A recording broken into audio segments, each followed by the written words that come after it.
Awesome. Larry Freedman, are we blessed tonight? We have Larry Freedman on tonight.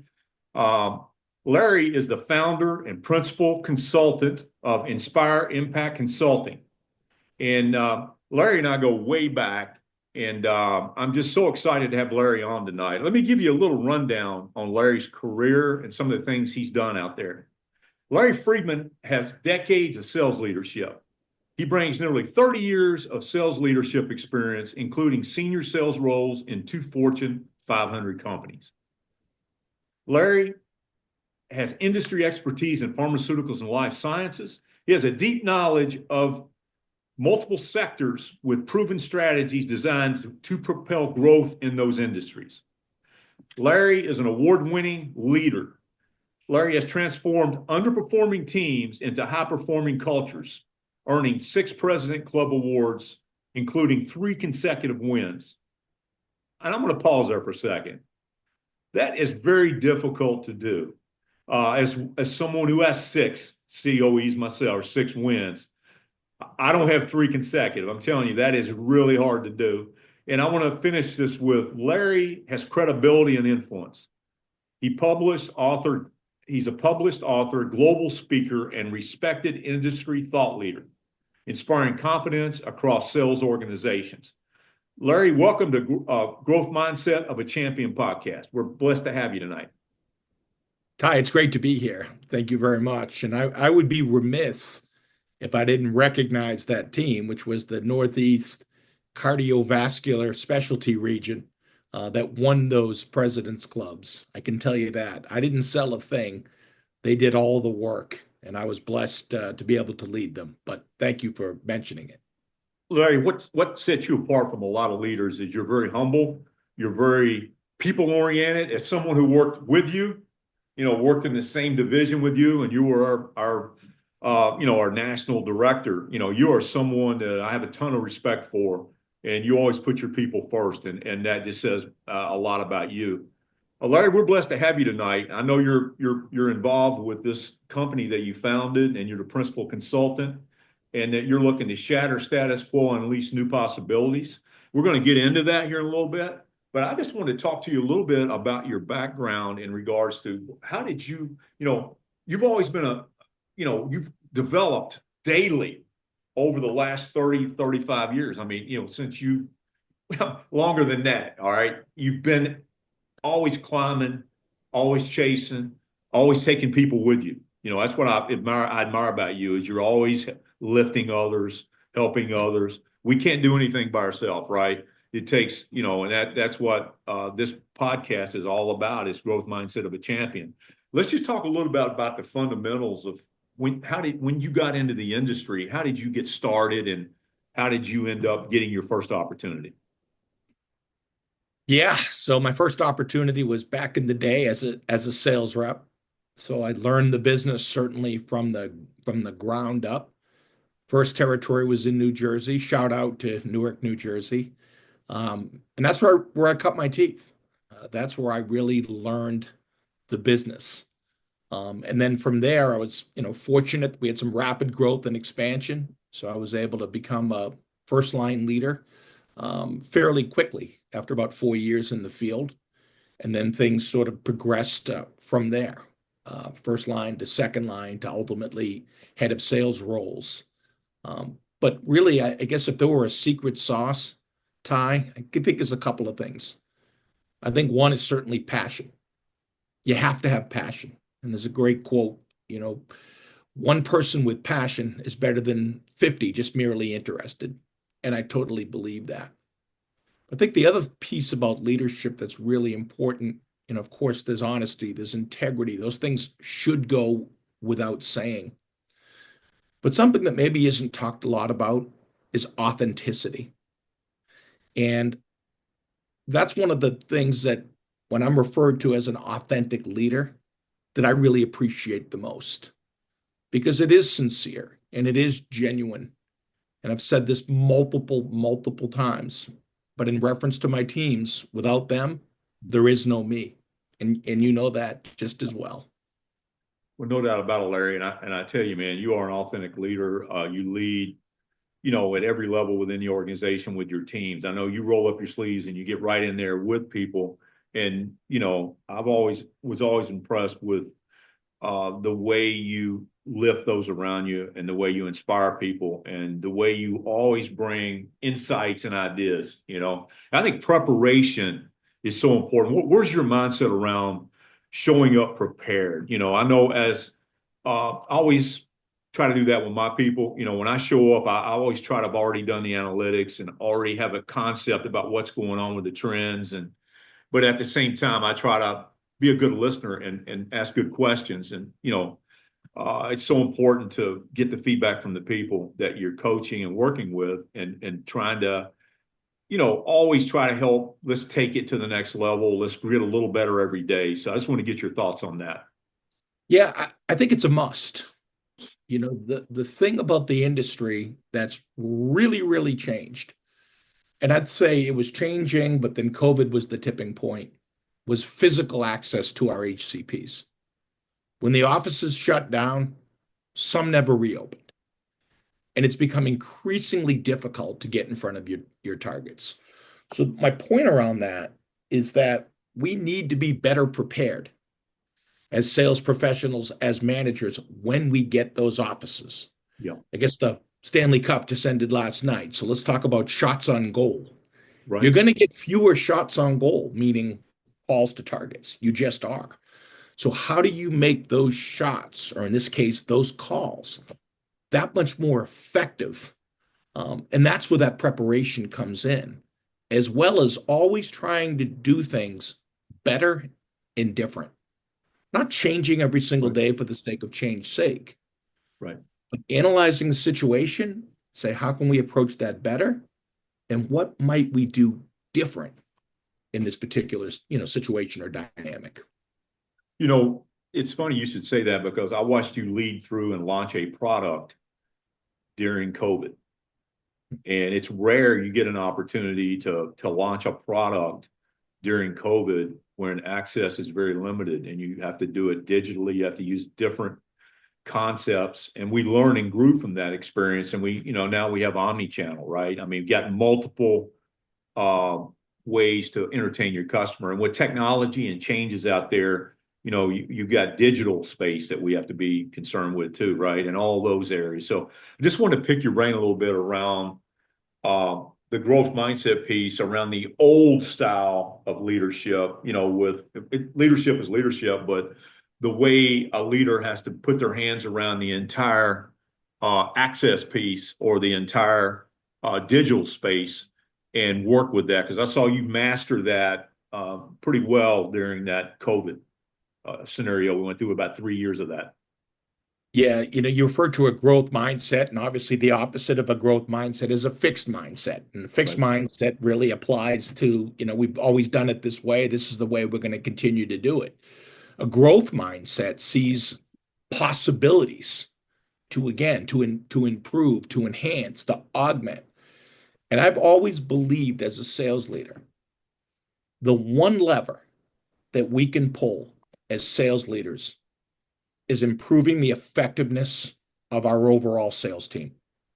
Whether that sales team is a 10-person district, whether that sales team is an 80-person region, whether that sales team is half the nation and 250 people, or it's the entire nation and it's 500 plus.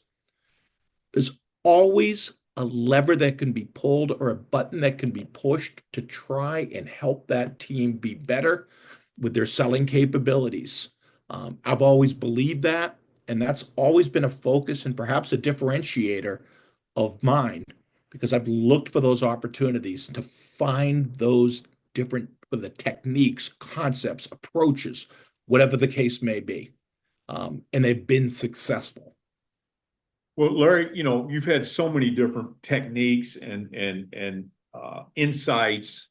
Being an author, I mean, you've written the books, and you've got from the standpoint of leading so many training sessions, webinars. You contributed to industry publications. You've been on multiple podcasts. I mean, you've got your hands in a lot of places, and all those are areas that could benefit an organization in order to engage engagement's so important. You would agree. You can almost tell when you show up, with the representatives or the DSMs or the CBDs. I know you've managed 500 plus national, being a national director for an entire country, right? And you've had to, you know, coach at multiple levels in the organization. But I guess where I'm going with this is, share with us some of the magic around inspiring and motivating a large group of leaders and professionals that are that are customer facing. Yeah, I mean, to me, it's about relationships. It really and truly is. And of course, now with relationships, they're always or should start with your direct reports, the team that you're leading. But I've always believed, depending on the size and scope of the organization, to try and lead. Now, that's different than manage, lead two levels into the organization. So, what I mean by that is if I was the head of sales, so I had the second level leaders, the commercial business directors reporting into me. There was 8 of them, and at the time there was roughly 54 district managers. I wanted to know those district managers as well as I possibly could. During COVID, I made it a point to reach out to all 54 to check in and to have conversations, to just talk and see how people were doing. But I think the impact that that has on culture is huge because if those 54 frontline leaders see me as a value add, see me as somebody that they're proud to have lead them, that doesn't just trickle down to the representatives. The representatives know it, they feel it, and they believe it. And of course, the relationships, it's hard to develop a relationship with, 500 people, but you develop as many as you possibly can and be as visible as you possibly can. So ways to do that are jumping on, region calls, jumping on district calls, certainly being in the field. I've always believed in being in the field and spent a nice time with you actually one time down in horse country in Kentucky, a very memorable. But meeting the team, going out to dinner, having those celebrations, that's the stuff. That's the tie that binds and brings everybody together. You have a great culture, you have high engagement, and those are leading indicators for strong results. Yeah, Larry, I mean, I've seen it in action. I could almost put my arm around what you just said, and what pops into my mind is people, patience, performance. It's almost like you have a ring around that, you know, and we could probably spend an hour on each one of those. I know that, you you put your entire arm around that and that complete circle, right?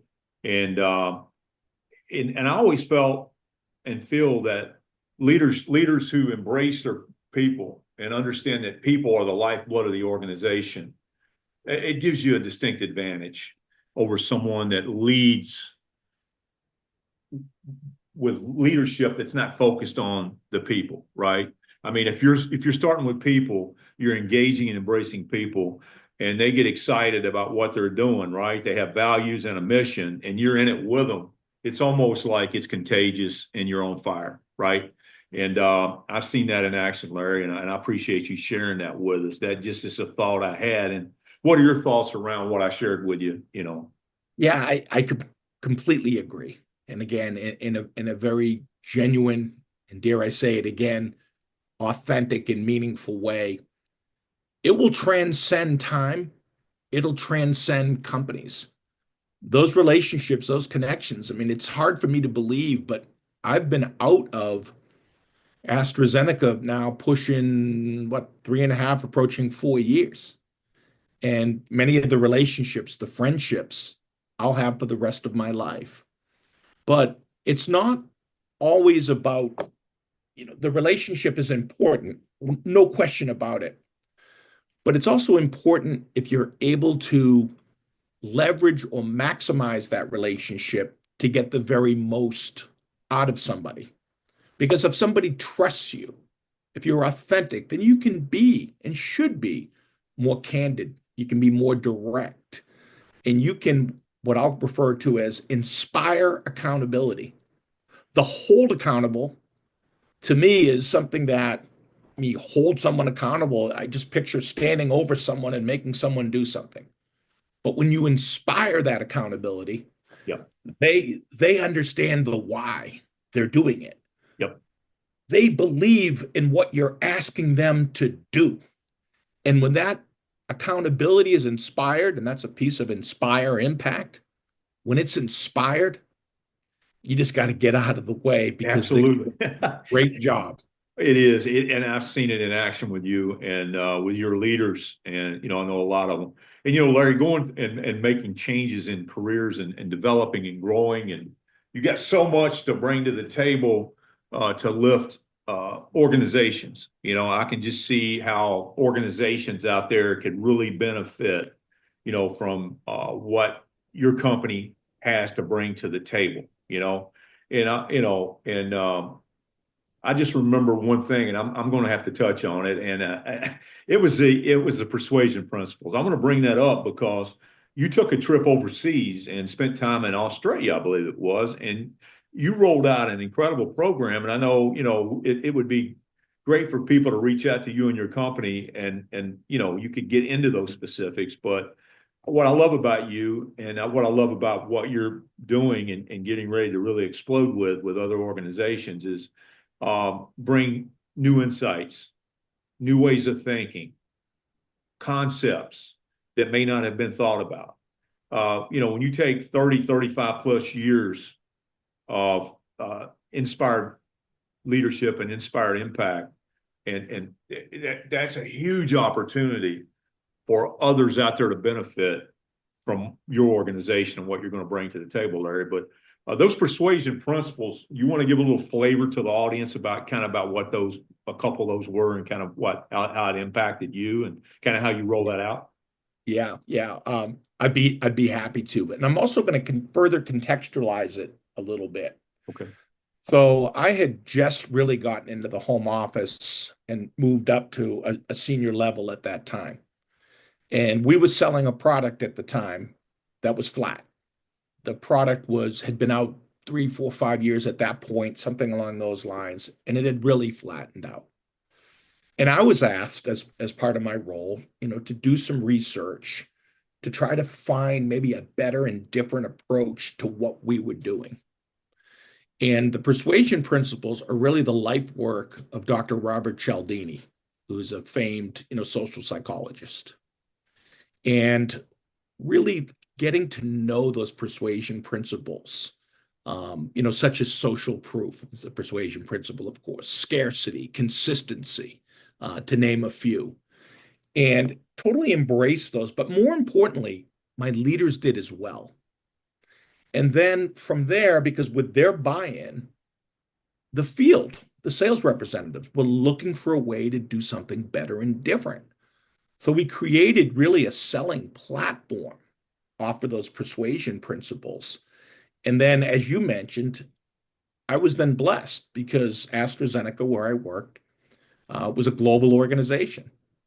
So I was able to present those principles, not just in Australia, where I was for a month, but I was invited to the UK, went to the UK, went to France, and also went to Malmo, Sweden for a summer conference that the teams out there had, and was socializing these persuasion principles, which really got legs across the world. That's probably one of my proudest accomplishments ever in pharma. And now, to your point, that's something that I want to bring that in other techniques and concepts and approaches to other organizations. And that's what gets me so fired up about Inspire Impact. Well, Larry, I'm stoked. So let's take it now into Inspire Impact Consulting a little bit. Let's Yeah. talk a little bit about shatter the status quo, unleash new possibilities, challenge, activate, and elevate. You want to speak on those three concepts within kind of what you're looking to do with that?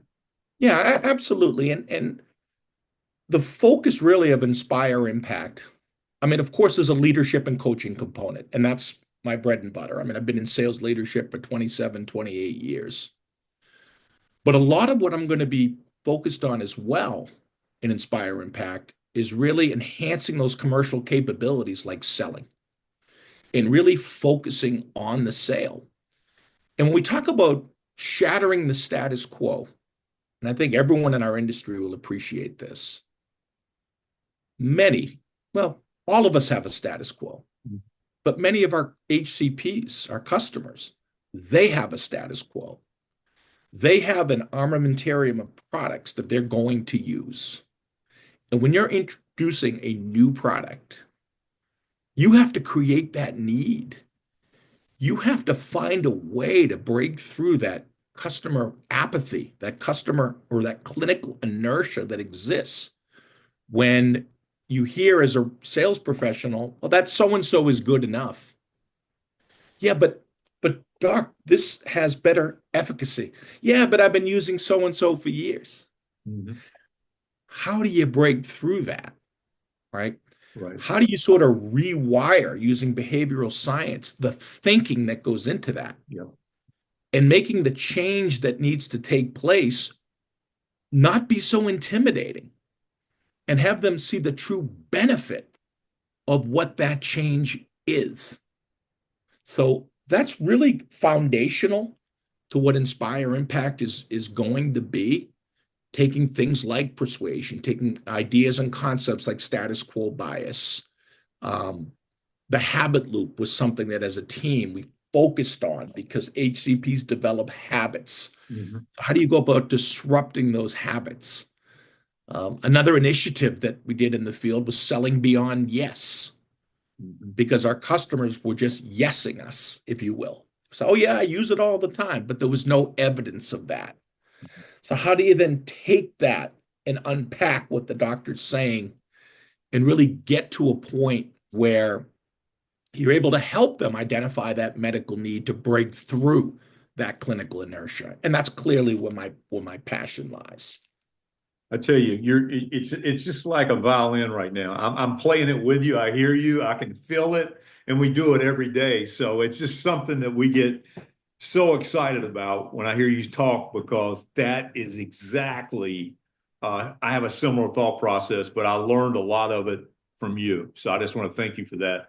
Thank And you. Larry, I know challenging the status quo, the assumptions of the HCP. It's a comfort zone they're in, right?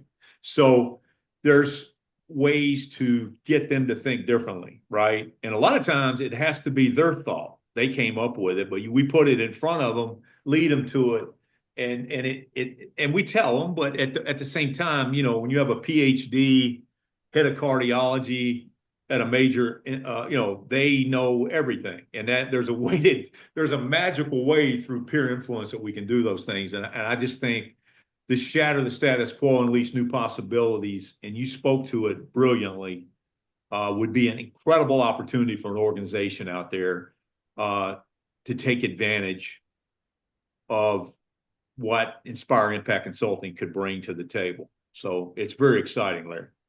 Well, thank you, Ty. And I mean, these are tried and true techniques. These are tried and true concepts, approaches. These are things that are coming from experience and ideas that I know work and are effective. And there's many organizations that, and some I've done some work with, that are really looking for the keys to unlock that. Yes. How do we break through that status quo, right? How do we help physicians reframe that unmet medical need that hasn't been discovered yet, if you will, or that they don't necessarily Right. understand or believe in it, and then break through that, inertia or apathy.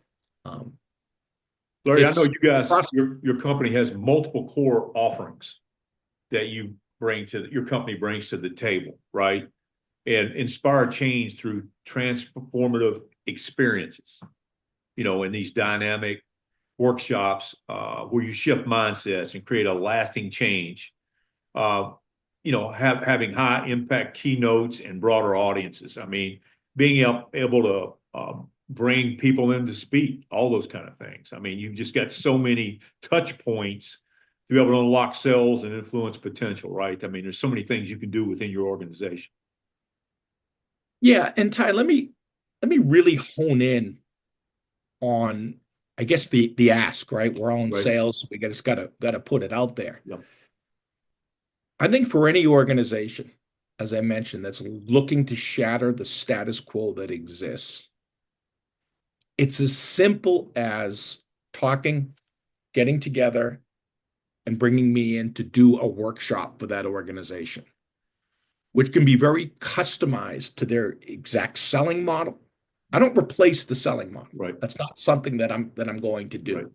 It'll be complementary. It would augment what's already there. But I'll guarantee you that that group that's in that workshop is going to come away with a different approach, a different mindset. That's where I'm really, really confident. And again, you've got to kind of change your own thinking before you can go ahead and try to change anyone else's. The status quo just doesn't work, and it's not going to. Larry, I mean, that is it in a nutshell. I mean, how can they reach out to you and gain access to Inspire Impact Consulting? Yeah, thank you, Ty. Well, LinkedIn is a forum. So Larry Freedman, and it's two E's. Everyone gets confused. Freedman on LinkedIn, but also through my email at Inspire Impact, which is Larry at inspire-impact.net. And then, of course, there's my cell phone, which is 781-424-9260.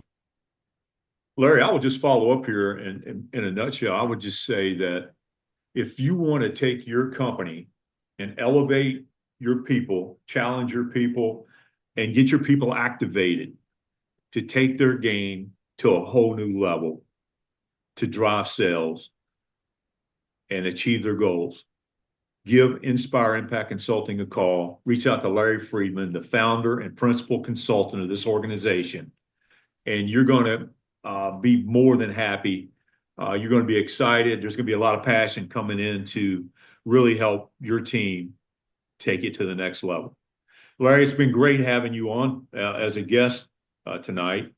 And I normally end the podcast, Larry, with 2 or 3 questions, just in general. So Okay. when it comes to, Larry, when it comes to teamwork, what would be a couple of areas within teamwork, or what comes to mind with you when you hear teamwork? I mean, really, what comes to mind is that when you have a real team that trust one another, that care for one another, the team, what is it? What is that expression? The whole is greater than the sum of its parts. And that's truly what a great team is. They have that cohesion, they have that culture, they have that engagement. And again, all leading indicators to great performance. So to me, that's what a great team is. They have each other's back, they care for one another, they support one another, and they trust one another. Larry, when it comes to leadership, when you hear somebody throw out manager, management, and you hear the word leadership, how would you differentiate the two? Or when you hear the word leadership, what comes to mind? Larry Freedman, what's in Larry's head? What comes to mind for leadership is, and this is the first word, so caring. I mean, just truly caring about the people that you're leading. Um, I think we've said it probably 10 or 12 times now, but just in an authentic, meaningful way. So just demonstrating that care, that concern, I have your back, because that's the way to try to get the discretionary effort for someone to want to give more for the team, for themselves, for the business, and for the patients. So Larry, you've that's got what a young leader out there right now that's going to be watching this video, and they're new to the industry. They may have been in the industry 1 to 3 years, and they're struggling a little bit, and they want to get better. And they're looking, to their peers, they're looking to their organization, and they might be kind of struggling a little bit, and they want to take their game to another level. What advice would you have for someone in leadership that's looking to get their team inspired and elevated to take them and achieve the goals for the quarter? What would be one or two or three things you could throw at them that might help get them believing that it can happen?